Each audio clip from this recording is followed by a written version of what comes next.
Good day, and thank you for standing by. Welcome to the Q4 Full Year 2025 Domino's Pizza Earnings Conference Call. At this time, all participants are in a listen-only mode. After the speaker's presentation, there will be a question-and-answer session.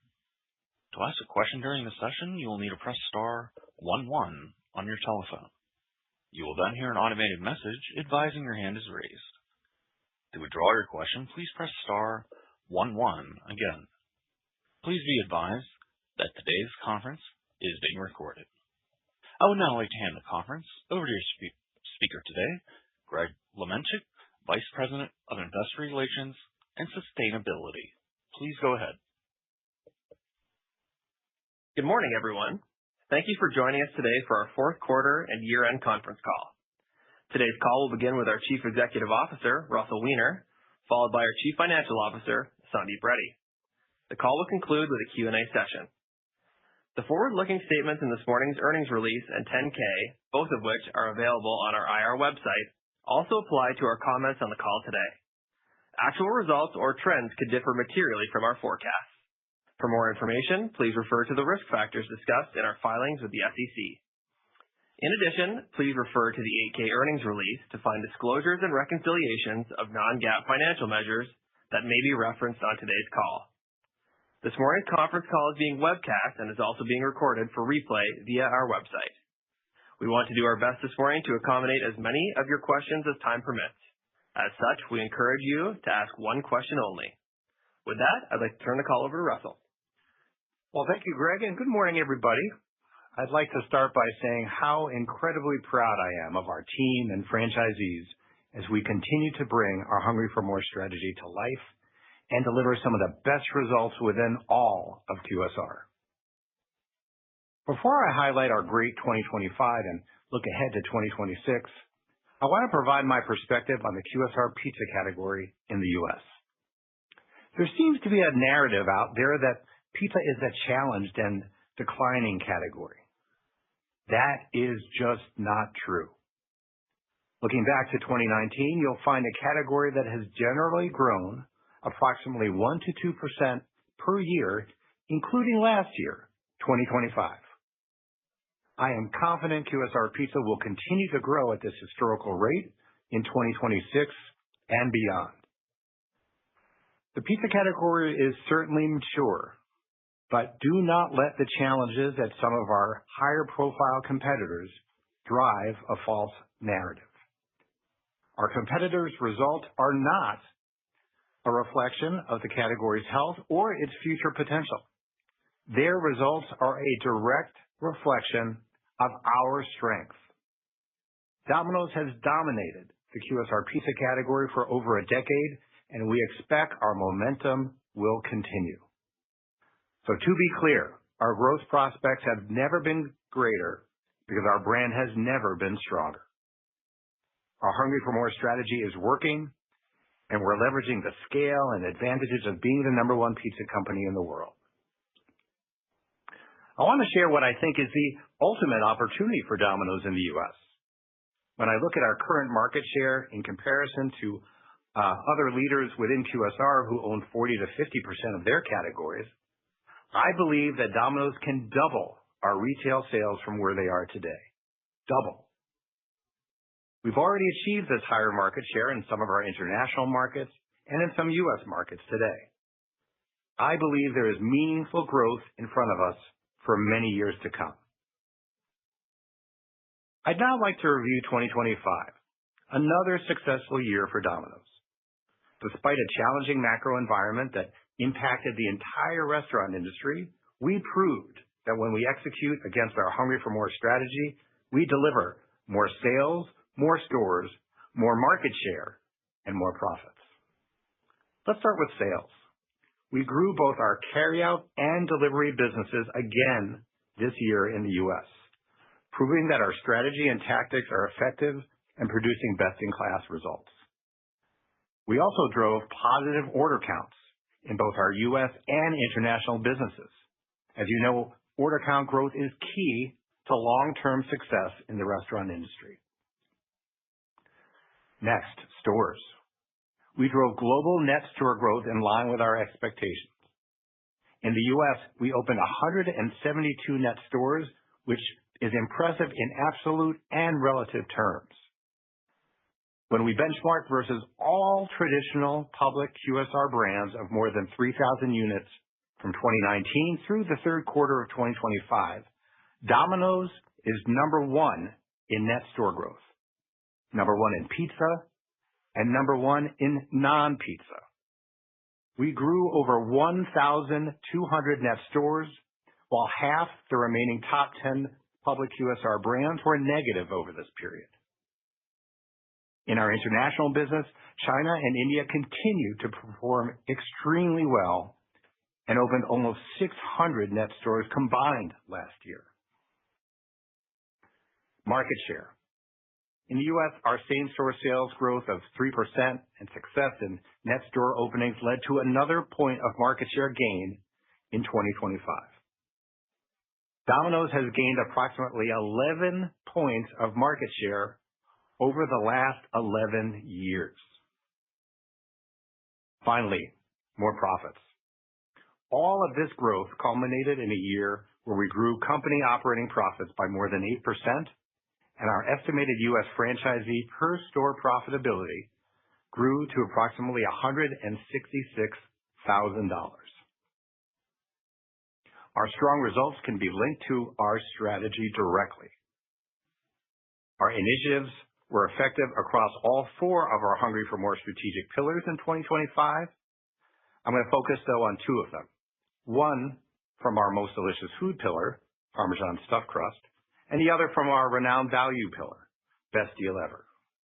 Each of these initiatives had a strong 2025 and will continue to positively impact 2026 and beyond. We are really happy with the Parmesan Stuffed Crust launch and the way it performed throughout the year. It met our high expectations on every level: mix, incremental new customers, and franchisee profitability.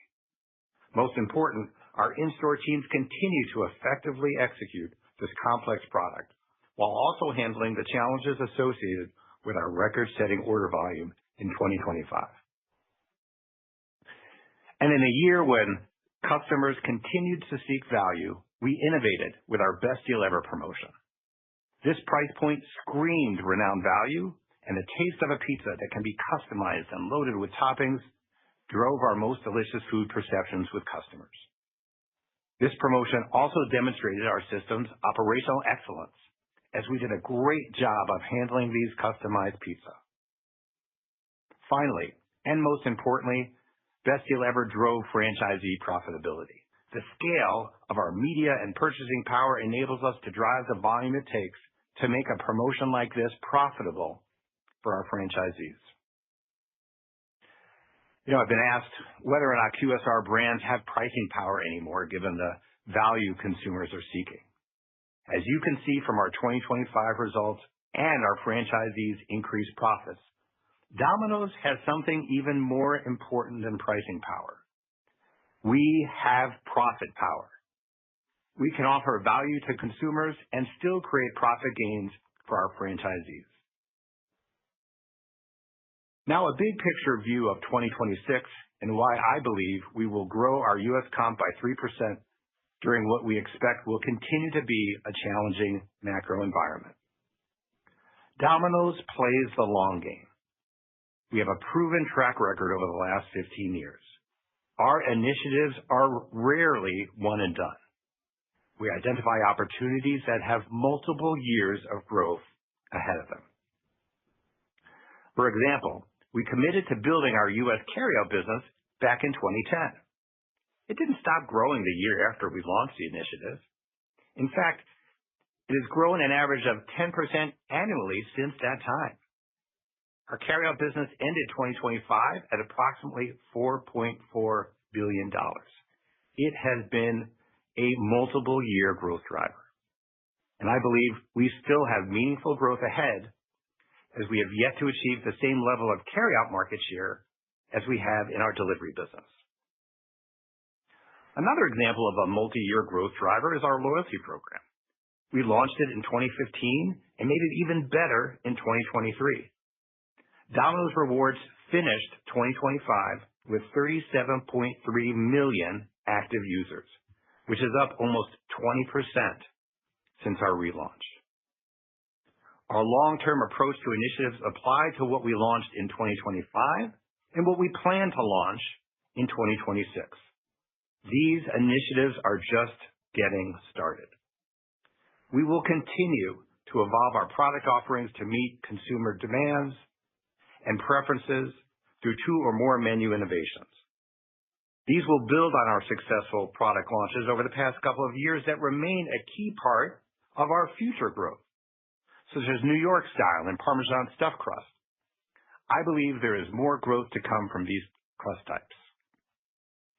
We will continue to drive the renowned value initiatives that have powered our business. We already have proven winners such as Boost Weeks and our Best Deal Ever promotion that we relaunched today. And we have a team focused on coming up with new ideas that will grow our business into the future.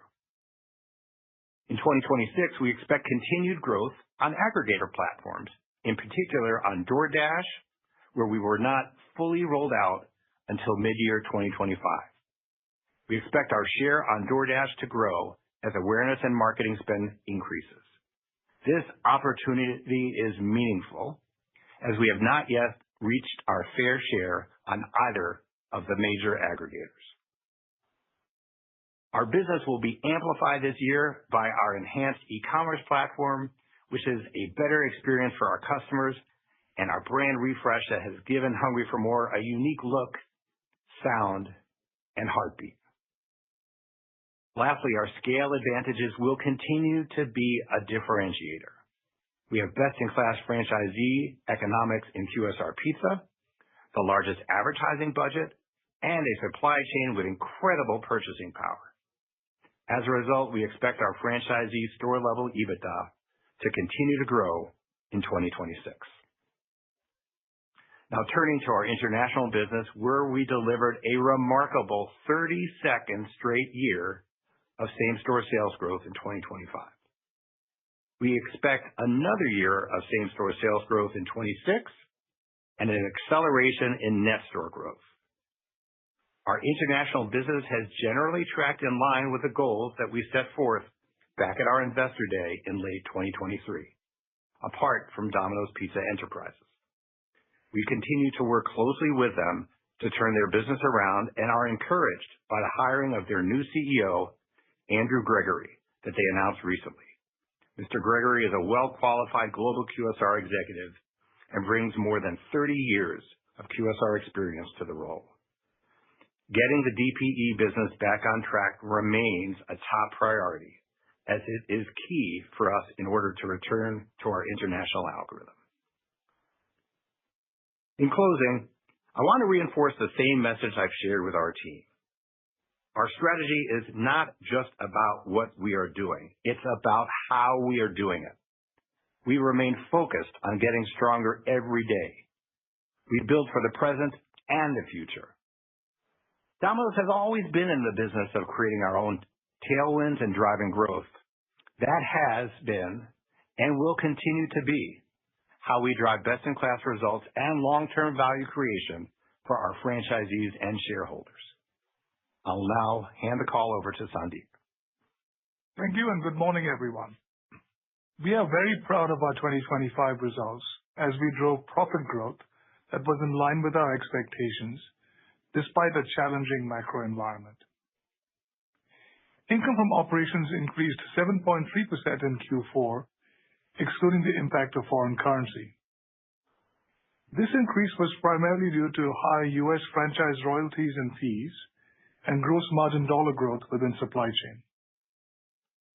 This was partially offset by a decrease in U.S. company-owned store margins that were meaningfully impacted by outsized insurance costs. For fiscal 2025, our income from operations increased 8.1%, excluding a $0.6 million negative impact of foreign currency and $4 million in refranchising gains. Excluding the impact of foreign currency, global retail sales grew 4.9% in the fourth quarter and 5.4% for the year, both of which were due to positive U.S. and international comps and global net store growth. Within the quarter, retail sales grew by 5.5% in the U.S., driven by same-store sales and net store growth, which was in line with our expectations. Same-store sales were up 3.7% for the quarter on the strength of our Best Deal Ever promotion, the launch of our new specialty pizza, and to a smaller extent, aggregators, all of which contributed to positive transaction counts. We continue to manage our aggregator business with discipline, with the aim of ensuring that we are maximizing incremental sales and profits for Domino's and our franchisees. Average ticket benefited from stuffed crust, which carries a higher price point, which was partially offset by a slight decline in our mix due to a higher carryout business that has a lower ticket than delivery. Pricing was flat in the quarter. Our carryout comps were up 6.5% and delivery was positive 1.6% due to the previously noted initiatives. For the year, our same-store sales in the U.S. grew 3%, which was primarily driven by renowned value promotions, inclusive of Best Deal Ever, as well as our successful launch of Parmesan Stuffed Crust Pizza. We also paced well ahead of the QSR pizza category, which grew in line with its historical range, resulting in continued share gains. In terms of the breakout by channel, delivery represented 45% of our transactions and 56% of our sales, while carryout represented 55% of transactions and 44% of our sales. The weight of sales and transactions shifted slightly more to carryout again in 2025 because of the carryout comp of 5.6%. The full-year delivery comp was up 1%. The strong comps that we had flowed through to franchisee profits, which we continue to believe are best in class. Our estimated average U.S. franchisee store profitability in 2025 came in at approximately $166,000, up $4,000 over the prior year. Shifting to U.S. unit count, in Q4 we added 96 net new stores and 172 for the full year, bringing our U.S. system store count to 7,186. Moving to international, where retail sales grew 4.5% in Q4, excluding the impact of foreign currency. This was driven by net store growth of 296 and same-store sales of 0.7%, both of which met our expectations. For the year, retail sales grew 5.9%, with net store growth of 604 and same-store sales of 1.9%. Excluding the headwind on our comp sales from DPE in 2025, we would have been in line with our long-term same-store sales algorithm of 3%. Moving to capital allocation. This morning, we announced a 15% increase in our quarterly dividend, which was done in line with our capital allocation priorities. We also repurchased approximately 189,000 shares for a total of $80 million in the fourth quarter. At the end of 2025, we had approximately $460 million remaining on our share repurchase authorization. Now let's talk about our guidance for 2026. Please note that all of the metrics provided exclude the impact of the 53rd week, which we estimate will have an approximately 2% impact on global retail sales and operating profit growth for the year. We continue to believe that global retail sales growth should be approximately 6%. As part of that, we expect the following. First, we expect our U.S. comp for the year to be 3% and to grow our market share meaningfully in what we expect to be a QSR pizza category that continues to grow. We also expect that based on the timing of certain initiatives, that our comp will be higher in the first half compared to the back half. We also believe that the macro environment will remain pressured throughout 2026. Second, we expect our international same-store sales to be 1% to 2% due to continued pressures at DPE and impacts from our high-volume new store openings in China, which puts a slight drag on our comps despite being beneficial to retail sales. Shifting to net stores, we continue to expect 175-plus net stores in the U.S., and we have a robust pipeline heading into the year to achieve this. Internationally, we expect to increase our net store growth to approximately 800 stores. This increase is primarily due to DPE's expectation of fewer closures and continued meaningful net store growth from our two largest growth markets, China and India. All this leads to operating income growth of approximately 8%, excluding the impact of foreign currency and refranchising gains. A few additional points of color on expectations for the P&L in 2026. We expect our food basket to be moderate, up low single digits. Our supply chain margins to grow year-over-year due to procurement productivity. We do expect the amount of procurement productivity to be less moving forward than we have seen in the last couple of years. G&A as a percentage of global retail sales to be approximately 2.3%. In February of 2026, we increased the technology fee by 1 cent to 38.5 cents per digital transaction to fund our technology initiatives. Operating income margins to expand slightly in 2026, primarily driven by sales leverage and supply chain margin expansion. Interest expense to be generally in line with 2025. At current exchange rates, we expect foreign currency to have a modest benefit on operating income. We expect our tax rate to be in the range of 21% to 23%, which is consistent with 2025. And lastly, we expect CapEx to be approximately $120 million due to investments we plan to make in our corporate office before reverting to our algorithm of $110 million in 2027. Thank you. We'll now open the line for questions. Thank you. As a reminder, to ask a question, please press star 11 on your telephone and wait for your name to be announced. To withdraw your question, please press star 11 again.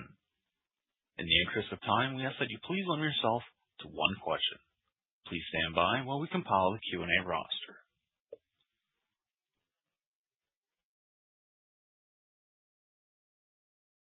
Our first question comes from Brian Bittner with Oppenheimer. Your line is open. Thank you. Good morning. The question we continue to get, as you're well aware, is just related to investors' skepticism about whether you can keep up the solid performance moving forward in 26 after, a very successful 25. And taking market share remains an important component of hitting your same-store sales targets. So can you talk about what you see as the biggest share drivers in 25? Do you think there's actually an opportunity to accelerate share gains in light of competitive closures? And just separately on the industry, it does continue to grow, which I do think may be an underappreciated dynamic. Can you just maybe talk about what's driving the stable growth of the industry? Thanks. Yeah, good morning, Brian. Maybe I'll start with the first question, and Sandeep, you can talk about the second one. When I think about 26, I refer back maybe to what I talked about in the script. I think a lot of the discussion has been around almost spreadsheet-like look at the year. Okay, you had this last year. How are you going to lap that in 26? And, if you look back at our results over time, I think what you'll see is we're not a one-and-done company. We launch things that got legs far beyond the year in which they're launched, and then we bring new things on top of them in 2026, or 2027, in the future. So, one thing I can tell you about 2026 is you should expect, in line with our Hungry for More strategy, 2+ product innovations this year. On operational excellence, we're going to still continue to drive efficiencies on our stores, which drive profits, which drives that amazing store count I talked to you about earlier. And then Renowned Value, we're out there right now with a best deal ever. And so it's important to understand that when we launch stuff, and the examples I gave, for example, were carryout and loyalty. Carryout we launched in 2010, and it's still, Sandeep talked about, over 6% in the quarter. Loyalty continues to grow. So we think all that stuff will continue. So I think in 26, in addition to what we come out with, continued growth of loyalty, aggregators, we said we're not at our fair share yet. So there still should be both in Uber and DoorDash growth there. Carryout, we expect to continue to grow. Stuffed crust, we've got ahead of us, I think, long headway. We got a brand new website that runs better than the old one. A brand refresh. There are a lot of things. I could go on, but Greg's telling me I'm running out of time. Sandeep. All right. So let's talk about industry growth. And I think that, to me, as going through even what we talked about the last quarter, we talked about this on the call. This industry has been growing 1 to 2% for definitely since 2019 and even further back. And what we saw in 25 was very representative of what the industry has been doing over the years. And we expect it to continue to be doing the same thing going forward as well. And so when we think about this, what is really impressive for us is the way we've actually consistently been gaining market share from our competitors. And I think this is actually highlighted by two things. One is our consistency in driving same-store sales growth. The other is our franchisee economics, which are significantly better than the competition. We opened 25 with a massive gap against all of our competitors, including the bigger national competitors. Guess what's happened since that time? One of our national competitors has announced that they had a negative same-store sales in the mid-single digits. And they also talked about closing a number of stores, up to 250 stores, in the first half of the year. All this plays into our strategy to continue to gain market share because we will go into that 1 to 2% growth in the industry with less doors outside, which we can actually take share from effectively and grab those sales. And this is just a continuation of what we talked about at Hungry for More and what we've been doing for years. That's how we look at what's going to come in 2026 and beyond. Thank you. Our next question comes from Dennis Geiger with UBS. Your line is open. Great. Thanks, guys. Congrats on the strong 4Q and full year results. Russell and Sandeep, I wanted to ask a bit more on the U.S. sales outlook for that 3%. You guys gave a lot of detail around plenty of runway from those existing initiatives that you came out with last year. Would it be possible to kind of highlight how you think about contribution from those existing initiatives versus maybe some of the newer stuff, whether it's the 2 items, other promotional deals this year from newer stuff? Any high-level thoughts just on, hey, is the bulk of what drives the U.S. comp from initiatives that are already in play versus some of that new stuff that may come out this year that we'll see more as the year goes on? Thank you. Hey, Dennis, it's Sandeep. So I'll take this one, and I think I'm going to just do a bit of a framing, and then I'll get into some of the initiatives that Russell already talked about, but I'll just repeat them afterwards. So first of all, I think from a same-store sales perspective, we talked about 3% for the year. We did say it's going to be higher in the first half than the second half, and I would be remiss if I didn't address what I think a lot of the industry has already been talking about, which is weather has been tough in January. It had a disruption on us.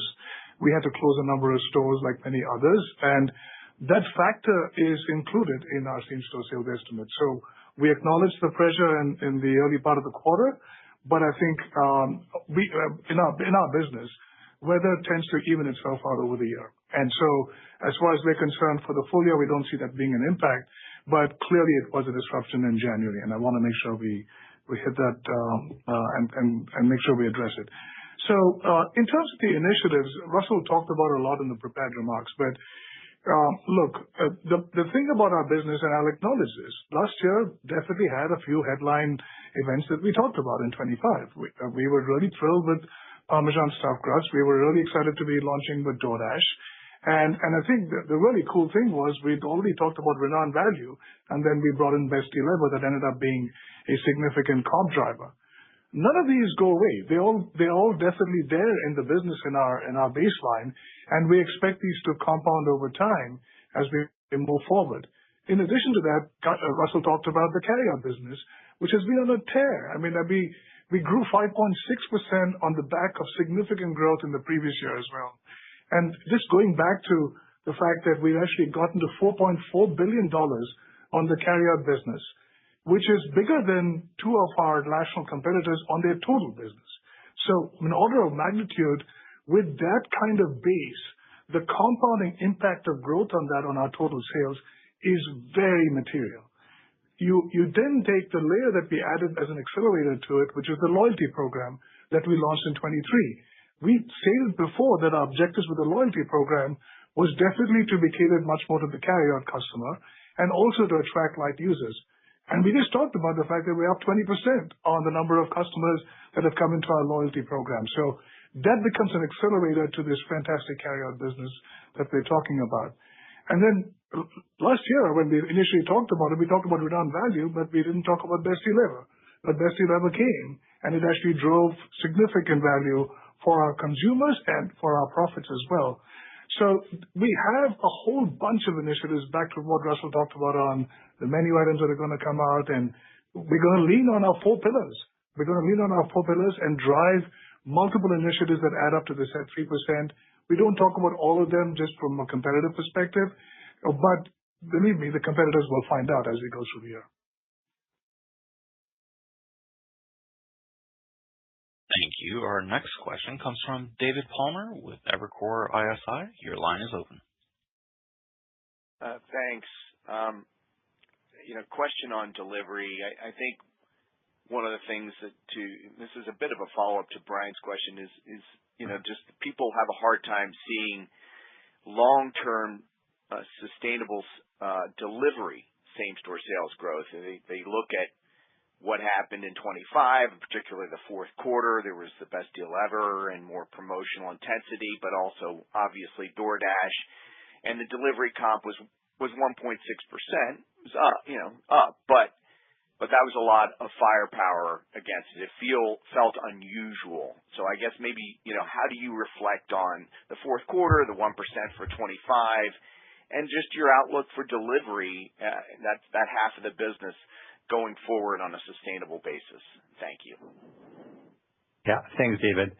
The way I look at delivery, especially regarding the aggregators, is we're not at our fair share. So we're about 1 out of every 3 deliveries out there. We're not on that on Uber, which has been more than a year, and DoorDash, which we got fully up to, call it Q3 of last year. And so that was kind of my point from before. When you launch something, you don't get to the full potential year 1 unless you're managing it in an irresponsible way. We continue to manage those 2 platforms for incrementality because a lot of our kind of self-help initiatives are doing well. And so we're growing it slowly over time. We're not at our fair share, so there definitely is upside. Second, when you think about what works on those platforms, it's what works in the digital media. We've got, what works in digital media is the expertise on how to run it, and the dollars in order to buy your media placement. We do really well on marketplaces, and all these things are marketplaces. And I think last is the business is a delivery business and a carryout business. So I still think, and we are growing our delivery business. We're still not at our fair share yet. But remember, carryout is actually bigger than delivery. We only do 1 out of every 5 carryouts, and that business is growing significantly. So I think at the end of the day, what folks are looking for is growth. I'm gonna add a little bit more texture, though, because we concentrate a lot so far on the call on same-store sales. I want to take a step back and just really point out the engine that is Domino's Pizza, which is same-store sales and store growth, right? We talked about, and this may have been a surprise to some of you, but if you look back to 2019, pizza or not pizza, if you look at public restaurants with 3,000 stores or above, we're number one in growth. And so part of the reason I think you're seeing the impact on the competitors that you are is because now people have a choice in their neighborhood. And Domino's is there. And when Domino's there, they pick Domino's. When we grow these stores, especially from a split perspective, or we split an area, two things happen. 80% of the customers that come in on carryout are incremental. But David, to your point before, our delivery business gets more efficient. And the quicker we can get more hot pizza to our customers, the better it is for your delivery business. So all of this truly is the domino effect of all the initiatives working together.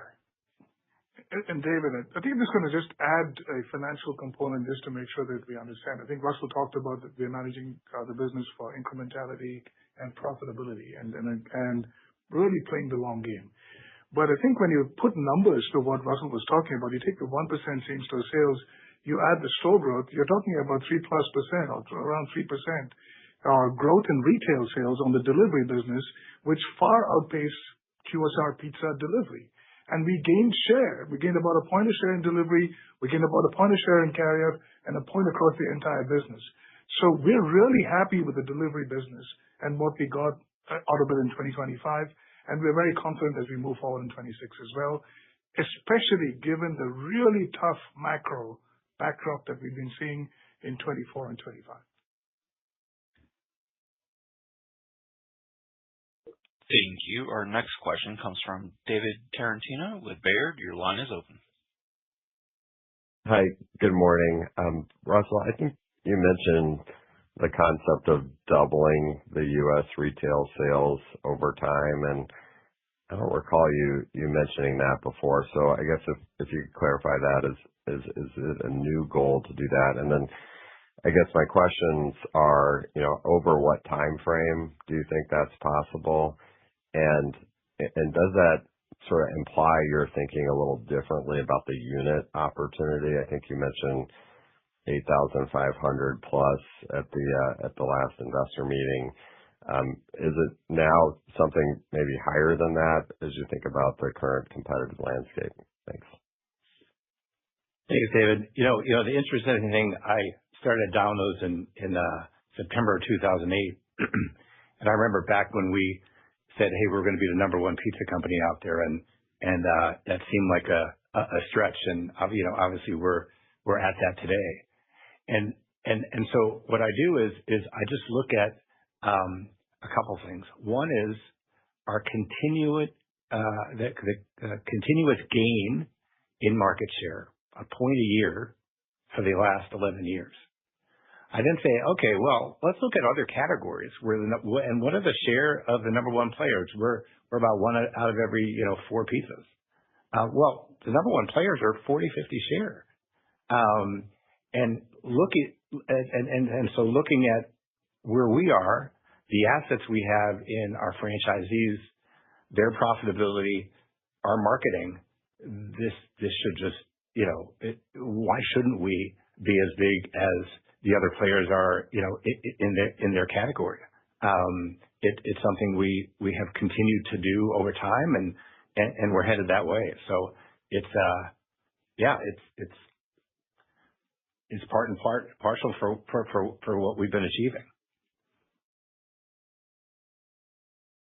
Yeah, and David, I think from a guidance perspective, we've really talked about guidance through 2028, and that really implies a point of share, through 2028. And we're really not going to comment past 2028 in terms of cadence, but I think we're just framing the opportunity, just like we did say 8,500 stores. We now believe that there's an opportunity to get to double our retail sales of about $10 billion over time. And I think that's really super important. And I think, the other thing that Russell, I think, said at Investor Day, if I remember right, is every single time we thought we had actually come up with a new goal in terms of full potential, that goal just kept going up. I think it was the 600.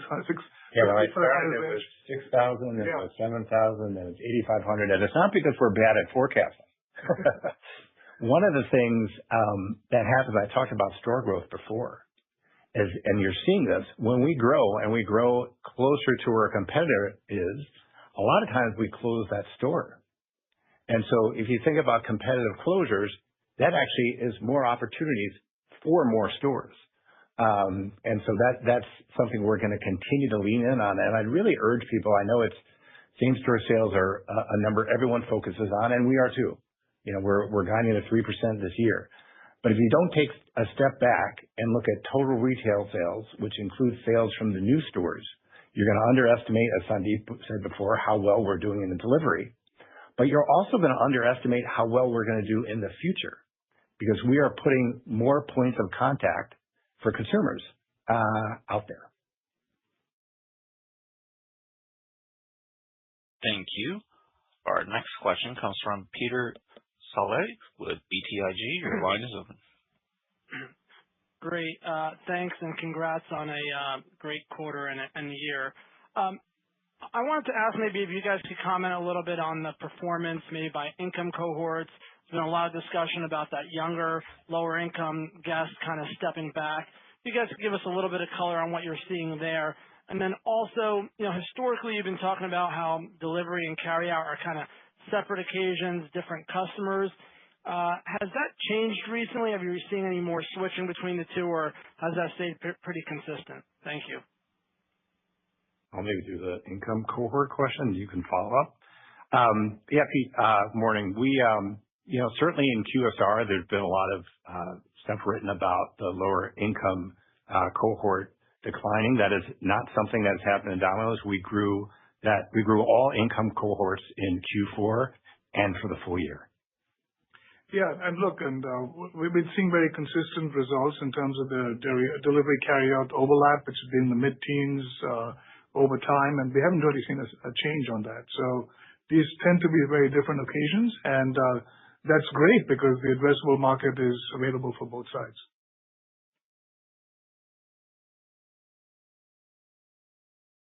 Thank you. Our next question comes from Gregory Francfort with Guggenheim. Your line is open. Hey, thanks for the question. My question is just, Russell, can you provide an update on maybe changes in 25 to your tech stack, or you guys you're known as a technology forward company, and then as you look to hold or things you're trying to address in either 26 or the next couple of years, what stands out? Thanks. Yeah, well, last year was a big year for us on the consumer side, and the store side.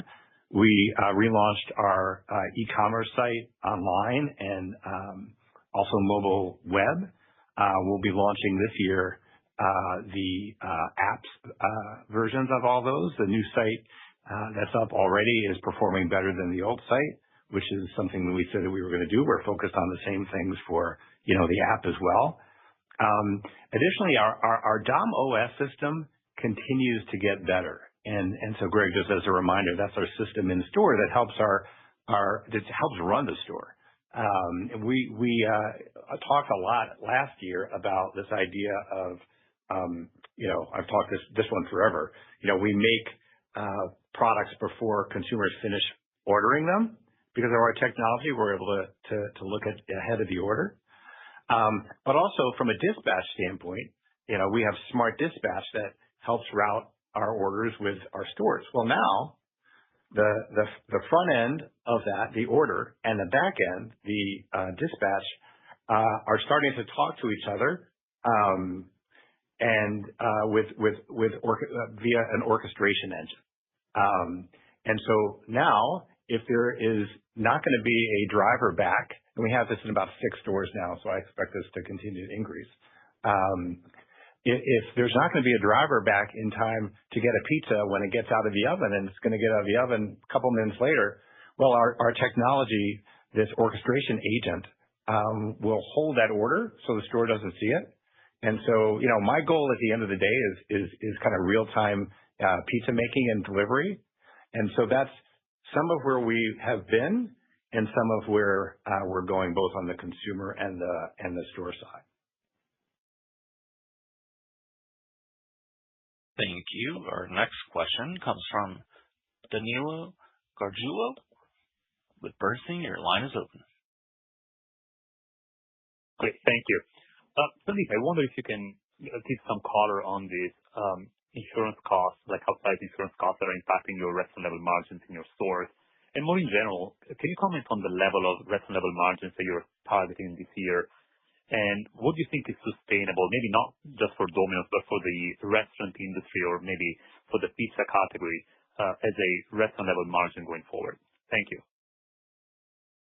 Yeah, Danilo, thanks for the question. And look, I mean, I think and I talked about in the prepared remarks as well, the corporate stores, which are about 260 out of the total 7,200 that we have roughly, is one that was impacted by the outsized insurance costs. It definitely impacted the corporate store P&L. I just want to first just say, yes, this was material to the corporate store P&L, and it was big enough that we called it out at the company level as well.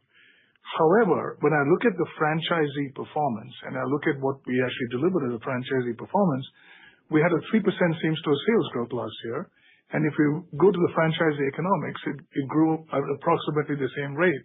So we held the margins. And so including all of these insurance pressures, there are levers that the franchisees in the much larger portfolio that we have in their remit basically are driving very good profitability. So we don't really have concerns about the franchisee economics, and I want to make sure that I touch on that. That being said, we are conscious of the fact that there is insurance pressure in the marketplace, and it did impact us. And so we want to acknowledge it. We want to be clear, and we need to find ways to find productivities to offset some of these pressures, and we did in 2025. And we're able to actually find a way to actually grow our profits 8%. And Danilo, I'd just say, the other thing to think about is on the franchisee side, is, we ended last year, the average number of store per franchisees was 9. And so the enterprise profit for a franchisee is, kind of approaching $1.5 million now, which, if there are bumps in a particular year, allows them to get through those bumps. And so we're excited not only that the store level profits are increasing, but the enterprise ones are as well. Thank you. Our next question comes from Sara Senatore with Bank of America. Your line is open. Oh, thank you. Actually, one quick follow-up on a question. The question is actually about the delivery business. I mean, I guess broadly across the industry, it seems like exclusively the growth, and this is not just pizza, this is everywhere, is coming in 3P versus 1P. So we hear a lot from other companies talking about how, 1P has either been steady or mostly, declined. So just curious whether you think, there is continued opportunity to grow, 1P delivery. Again, this is more industry-wide, or if we've sort of gotten to a point where growth kind of comes exclusively on the aggregators, again, for the restaurant industry as a whole. And then just quickly on the comp, I don't know if you disclosed the price you had on the fourth quarter, but just wanted to see if I could get that. Thank you. Hi, Sarah. Yeah, no, I'll address both these questions. And let's start with the delivery business. And I think it's more of a broad industry comment that you're making on 3P versus 1P. And I guess with 3P having really been in place for close to a decade at this point and actually gained scale around the time of COVID, many other restaurant companies had already gone on to the 3P well before we did. We only got on 23, 24. So we're in the process of getting onto 3P like Russell talked about earlier. So I think it's a little bit early to actually see kind of what's happening overall. We have a sense that overall the delivery business has been pressured in the last couple of years with the macro, but it still grew. And I think we still are seeing share growth overall. And we're managing for incrementality and profitability like we talked about. So we do see that once things stabilize and normalize, once we've annualized completely on 3P, there should be growth both in 3P as well as 1P, and we should participate in both sides. With that, I'm actually going to move to the comp question that you had, and you asked about pricing.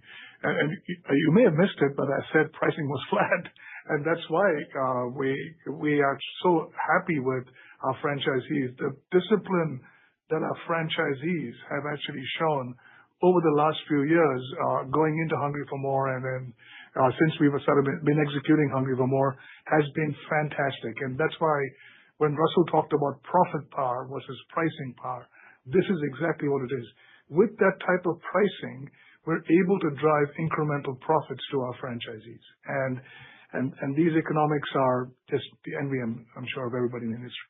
Yeah, so you think back to the comment earlier on same-store sales. The quality of the same-store sales being order count driven versus ticket driven really speaks to the opportunity in the future. The kind of basic marketing is trial, repeat, depth of repeat. You don't increase trial when you increase price, right? But the reason why people keep coming back for carryout and loyalty and stuffed crust and all of these products is because we maintain a fair price and we have fantastic execution by our franchisees. So the quality of how we got to the 3% gives you a sense of why we're so confident that that's going to continue.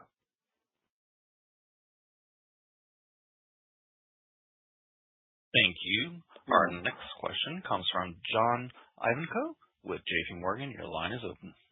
Hi, thank you. The question is on U.S. store growth, and certainly, Russell, your comments around the U.S. market opportunity being double what it is very interesting. So, comment on the path to 7,700 U.S. system stores in 2018. If we have a chance to front load any of that, especially given some competitor kind of softness, is there a date where you could do 8,500 stores in your mind? And I know you've kind of been doing under 200 stores a year net in the U.S. Does it make sense to actually go higher given higher market opportunity? And where I'll conclude this question, and they're all related into one, is how we're thinking about store splits. In other words, the impact of a new store sales on existing stores that very well may share an existing delivery trade area. Are you able to better measure that and perhaps minimize the impact to a market overall? Thank you so much for answering the new store development question. Thank you. Yeah, sure, John. I mean, I think the better way to look at our store growth is actually look at closures. So we closed in the U.S. last year on a base of over 7,000 stores, 7. The year prior, we closed 6. And so when we open up a store, it stays open. And we want to continue to be as aggressive as we can. And as I said before, since 2019, no one's been more aggressive than us. You can open a lot of stores, but if your next door number isn't big, then all you're doing is replacing one with the other. And so we're going to be as aggressive as we can to continue to make this a partnership with our franchisees and both win. And so,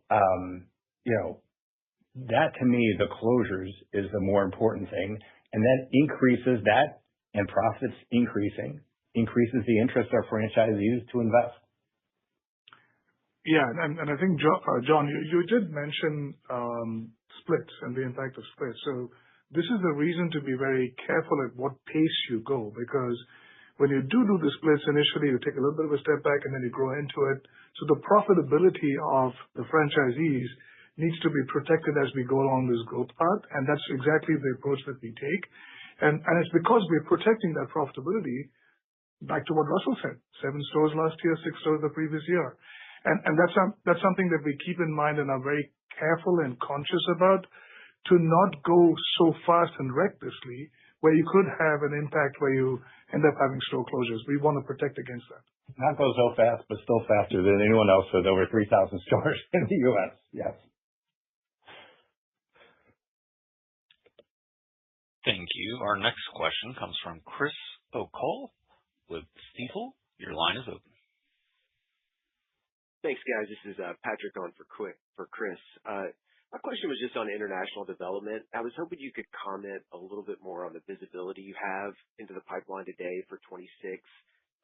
Just any potential risks to that 800 units this year and just your level of confidence around how achievable that is? And the longer term, I mean, I know it's been a couple of years, and you talked about the importance of getting DPE back to being a net contributor, but do you have multiple paths to get back to that, 975 a year over time? Can India accelerate or China, or does it have to be DPE getting back to, the level of contribution that they had previously? Thanks. Yeah. Both India and China actually have accelerated, and a good portion of those 800 stores are going to come from those markets. So look, we talk about another 200 stores this year versus last year. So with the closures of DPE behind us, some of that headwind is gone. Now, them returning to growth is part of what gets us back to the algorithm. If you look at the algorithm we talked about in Hungry for More at our Investor Day, the major cause for any slight miss in that algorithm on the store side, or this year, as Sandeep pointed out, on the same-store sales side, has been DPE, which is why we're so encouraged with their new hire of Andrew Gregory and the amount of work we're doing together. Sandeep next week is getting on a plane. He's going to bring his pillow from home so he'll sleep well. Going to Australia with our head of international, Wei King. We're on the phone top to tops all the time, and we're working with them to turn around that business. It's an important part of our growth. And one last thing I'd say on DPE, Australia in particular. When I was talking about earlier places around the world where we're 40, 50 share, Australia is one of them. And so that is a place from which we are certainly need to fix the business, but we're working from a place of strength in Australia. And Patrick, I'm just going to add one thing just on the guidance topic, since you brought it up and you asked about whether there are multiple paths. And two different things. When we look at where we are, either for last year or for the guidance that we're talking about, really speaking, excluding the impact of DPE, generally we're in line with the rest of the international portfolio. And while India and China have been doing fantastically and accelerating, that was already in kind of what our expectations were. So it's great, but I think I just wanted to make sure that you're clear about that. And I don't believe that ex-DPE getting back to what our initial assumptions are, there's a pathway to get to the 925 that we initially guided to, because everything's just really running to plan. It's not running ahead of plan. And so I just want to make sure that that's clear as we talk about the outlook for the year. Thank you. And our final question comes from Jeff Farmer with Gordon Haskett. Your line is open. Thank you very much. Just a quick follow-up to Sarah's question, and then another one real quick. But what menu pricing is assumed in that 3% same-store sales guidance for 2026, coming off the flat pricing in Q4? And then can you guys just share any impact you've potentially seen on, as it relates to GLP-1s and your business? Just any update there would be helpful. Thank you. Yeah, I'll do the GLP-1 and then share the pricing. Yeah, so on GLP-1, obviously we continue to watch that closely. We have not seen an impact on our business so far. Obviously, with it coming out in pill form, we're going to wait and see if there's any implication, there. Right now, though, when you read the literature on GLP-1s, it's really more kind of breakfast and lunch focused, and dinner for us is a sharing occasion. So perhaps that's why we're not seeing any impact, but we're going to continue to watch it. And with 34 million ways to make a pizza, we got a lot of choices out there. But if there needs to be menu innovation around that, we will do that. Yeah, and I think specific to pricing, you'll probably catch it in the transcript when you read or listen to it later. But we talked about low single-digit expectations on pricing for 2026, and that's what's embedded in the 3% guide. Thank you, Jeff. That was our last question of the call. I want to thank you all for joining our call today, and we look forward to speaking to you all again soon.